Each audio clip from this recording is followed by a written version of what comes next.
The Lord be with you. I'm Deacon Keith Fournier, and our first reading is taken from the book of the prophet Isaiah. It was Yahweh's good pleasure to crush him with pain. If he gives his life as a sin offering, he will see his offspring and prolong his life. And through him, Yahweh's good pleasure will be done. After the ordeal he has endured, he will see the light and be content. By his knowledge, the upright one, my servant will justify many by taking their guilt on himself. And our response is taken from Psalm 33. The word of Yahweh is straightforward. All he does springs from his constancy. He loves uprightness and justice. The faithful love of Yahweh fills the earth.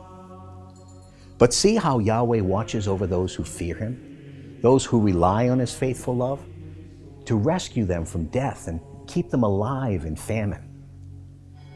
We are waiting for Yahweh. He is our help and our shield.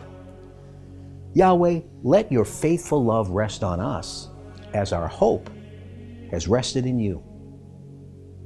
And our second reading is from the letter to the Hebrews. Since in Jesus, the Son of God, we have the supreme high priest who has gone through to the highest heaven, we must hold firm to our profession of faith. For the high priest we have is not incapable of feeling our weaknesses with us, but has been put to the test in exactly the same way as ourselves, apart from sin. Let us then have no fear in approaching the throne of grace to receive mercy and to find grace when we are in need of help. A reading from the Holy Gospel according to St. Mark.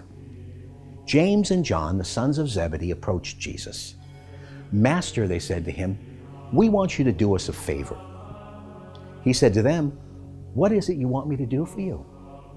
They said to him, allow us to sit one at your right hand and the other at your left in your glory. But Jesus said to them, you do not know what you are asking.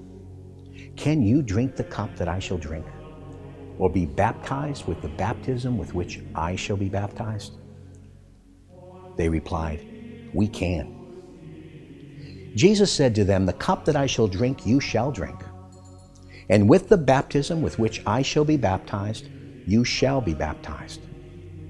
But as for seats at my right hand or my left, these are not mine to grant. They belong to those to whom they have been allotted. When the other 10 heard this, they began to feel indignant with James and John. So Jesus called them to him and said to them, you know that among the Gentiles, those they call their rulers lord it over them, and their great men make their authority felt. Among you, this is not to happen. No, anyone who wants to become great among you must be your servant, and anyone who wants to be first among you must be slave to all. For the Son of Man himself came not to be served, but to serve, and to give his life as a ransom for many. The Gospel of the Lord.